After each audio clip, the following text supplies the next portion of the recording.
औज़ु बिल्लाहि मिनश्शैतानिर्रजीम बिस्मिल्लाहिर्रहमानिर्रहीम। अस्सलाम वालेकुम।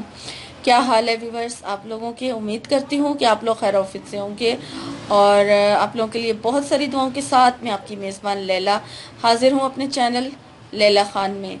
व्यूवर्स, आज मैं आप लोगों के लिए आप ही की डिमांड पर जो वजीफ़ा लेके आई हूँ, क्योंकि बहुत सारे मुझे कमेंट्स और बहुत सारी मुझे मेल्स आती हैं शादी के हवाले से, बंदिश ख़त्म करने के हवाले से, कारोबार पर बंदिश है या शादी में रुकावट है, बंदिश है, और पसंद की शादी का कोई वजीफ़ा बता दें या फिर वैसे ही शादी के लिए कोई अमल बता दें, कारोबार में बरकत के लिए या रिज़्क़ में तंगी के लिए। तो इस हवाले से बहुत सारी मेल्स आ रही हैं मेरे पास और हर किस्म की परेशानी दूर करने के लिए, ठीक है, इस हवाले से भी। तो आज का जो वजीफ़ा है वो हर मकसद के लिए है। आप किसी भी मकसद के लिए इस अमल को कर सकते हैं और इस अमल की बरकत से आपके अगर शादी में बंदिश हुई है या रिश्ते में रुकावट है तो वो भी दूर हो जाएगी। अगर कारोबार के वाले से कोई मसला है, आपको रिज़्क़ की तंगी हुई है, आपके रिज़्क़ में बरकत नहीं है या फिर कारोबार में कोई बंदिश हुई है, तो आप ये अमल करें। इंशाअल्लाह ताला इस अमल की बरकत से वो बंदिश भी ख़त्म हो जाएगी और आपके कारोबार में बरकत हो जाएगी और कारोबार चलने लगेगा। और उसके अलावा अगर कोई आपका मकसद है, जैसे अगर कोई ज़ाती घर बनाना चाहता है, कोई नौकरी के लिए करना चाहता है, कोई ये चाहता है कि उसकी पसंद से शादी हो जाए, तो आप ये अमल जो है हर मकसद के लिए कर सकते हैं। बस आपका जो मकसद है वो जायज़ होना चाहिए और आपको यकीन होना चाहिए कि आप जो वजीफ़ा कर रहे हैं उससे आपको ज़रूर फ़ायदा हासिल होगा। तो आज का वजीफ़ा इस टॉपिक पर है और ये वजीफ़ा जो है वो बताने से पहले मैं आपसे रिक्वेस्ट करती चलूँ, जो लोग फर्स्ट टाइम मेरे चैनल को देख रहे हैं उनसे रिक्वेस्ट है कि पहले वो मेरे चैनल को सब्सक्राइब कर लें। सब्सक्राइब करने के बाद बेल का निशान शो होगा, उसे ज़रूर प्रेस करें ताकि जैसे ही वीडियो अपलोड हो उसका नोटिफिकेशन आपको आपकी मोबाइल की स्क्रीन पर फ़ौरन मिल जाए और आप मेरी कोई वीडियो मिस ना कर सकें, क्योंकि वीडियोज़ आपकी डिमांड पर ही अपलोड की जाती हैं। और आपसे ये भी रिक्वेस्ट करूंगी कि मेरी हौसला अफजाई के लिए मेरी वीडियोस को लाइक ज़रूर कीजिए। लाइक करने पे आपका बिल्कुल कोई बिल नहीं आएगा, कोई पैसा खर्च नहीं होगा और आपने वीडियो का लिंक ज़रूरतमंद लोगों के साथ ज़रूर शेयर करना है।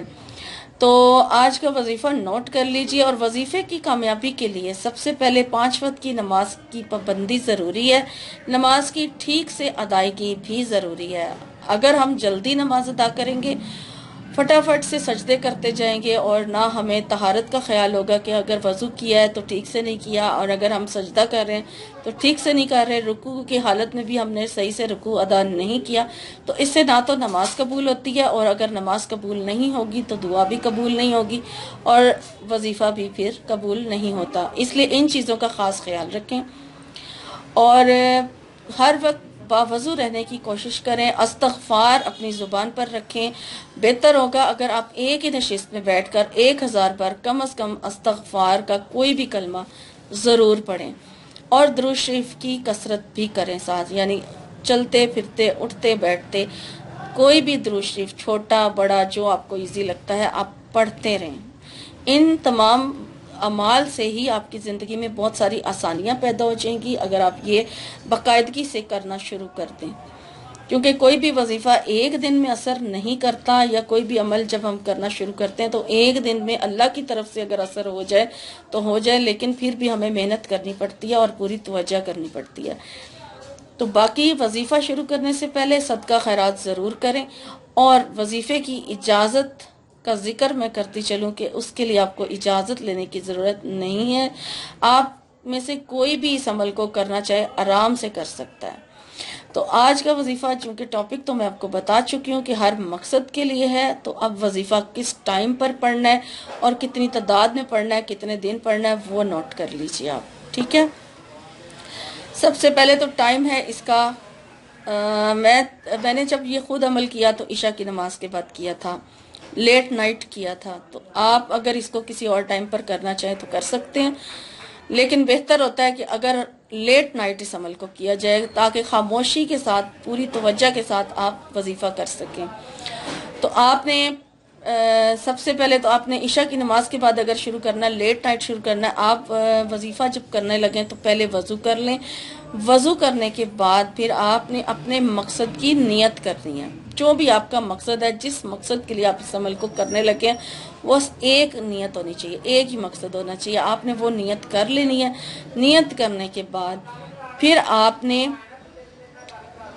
11 مرتبہ درود ابراہیمی پڑھنا ہے۔ جو نماز میں درود شریف پڑھا جاتا ہے اس کو درود ابراہیمی کہتے ہیں، تو وہ آپ نے پڑھنا ہے، کیونکہ کچھ لوگوں کا سوال ہوتا ہے کہ درود ابراہیمی کون سا ہوتا ہے، اس لیے بتا رہی ہوں۔ تو آپ نے درود شریف پڑھنے کے بعد پھر آپ نے بسم اللہ الرحمن الرحیم، یا بدیع العجائب بالخیر یا بدیع، یا بدیع العجائب بالخیر یا بدیع، اس کو آپ نے پڑھنا ہے 1200 مرتبہ، یعنی کہ ایک ہی نشست میں پڑھی جائے گی، یعنی ایک ہی ساتھ بیٹھ کے، یہ نہیں کہ آپ نے 1200 بار پڑھنا ہے تو اب آپ مجھ سے پوچھیں کہ 600 بار آپ عشاء کے بعد پڑھ لیں، 600 بار فجر کے بعد پڑھ لیں، تو ایسے نہیں کرنا۔ آپ نے اکٹھے بیٹھ کے 1200 مرتبہ اس آیت کو کمپلیٹ کرنا ہے، اور جب آپ کی 1200 بار تعداد اس کی پوری ہو جائے تو پھر آپ نے 11 مرتبہ درود ابراہیمی پڑھنا ہے، اور ڈیٹیل کے ساتھ پوری توجہ کے ساتھ اپنے مقصد کی دعا کرنی ہے۔ دعا کم از کم آپ 15 منٹ تک ضرور مانگیں، پوری توجہ کے ساتھ، پوری گہرائی کے ساتھ اپنے رب سے جڑ جائیں اور پھر دعا مانگیں۔ انشاءاللہ تعالی اللہ تعالیٰ سنتا ہے، اور قبول کرنا اسی کے ہاتھ میں، وہ قبول بھی کرتا ہے، وہ سنتا ہے۔ بس آپ کو یقین ہونا چاہیے کہ آپ جو کر رہے ہیں، جو مانگ رہے ہیں، وہ آپ کو ضرور ملے گا۔ تو یہ آپ نے عمل جو ہے 12 دن تک کرنا ہے، ٹھیک ہے؟ اس کی مدت بھی 12 دن کی ہے، اور ایک دن میں آپ نے 1200 مرتبہ، اور آپ نے 12 دن تک جو ٹائم آپ نے پہلے دن سلیکٹ کیا ہے اسی ٹائم پر اس عمل کو کرنا ہے پھر، ٹھیک ہے؟ پھر آپ نے ٹائم نہیں چینج کرنا کہ آج عشاء کے بعد پڑھ لیا تو کل فجر کے بعد پڑھ لیں گے اور پھر ظہر کے بعد پڑھ لیں گے۔ جو ٹائم آپ کو سوٹیبل لگتا ہے پہلے دن آپ وہی ٹائم سلیکٹ کریں اور پھر اس عمل کو شروع کریں، ٹھیک ہے؟ عمل میں نے آپ کو بتا دیا ہے، امید کرتی ہوں کہ آپ کو اچھی طرح سے سمجھ آ گئی ہوگی۔ آپ ویڈیو کو شروع سے اینڈ تک 2 یا 3 مرتبہ ضرور دیکھیں تو آپ کو اچھی طرح سے سمجھ آ جائے گی۔ اور اجازت کا ذکر میں نے شروع میں کر دیا تھا، دوبارہ کر رہی ہوں کہ اجازت لینے کی ضرورت نہیں ہے، اجازت عام ہے۔ اور اپنے لیے بھی دعا کیجئے اور تمام دنیا کے مسلمانوں کے لیے دعا کیجئے۔ جو دوسروں کے لیے دعا کرتا ہے، جو دوسروں کو اپنی دعاؤں میں یاد رکھتا ہے، اللہ پاک اس کی اپنی دعا کو بھی ضرور قبول کرتا ہے۔ تو آپ اپنے لیے بھی دعا کریں اور دوسروں کے لیے بھی دعا کریں، اور مجھے خاص طور پر اپنی خصوصی دعاؤں میں یاد رکھیں۔ اور انشاءاللہ تعالی ایک نئی ویڈیو میں ایک نئے وظیفے کے ساتھ آپ کی خدمت میں حاضر ہوں گی۔ تب تک کے لیے اپنا اور اپنوں کا بہت سارا خیال رکھیے گا۔ فی امان اللہ۔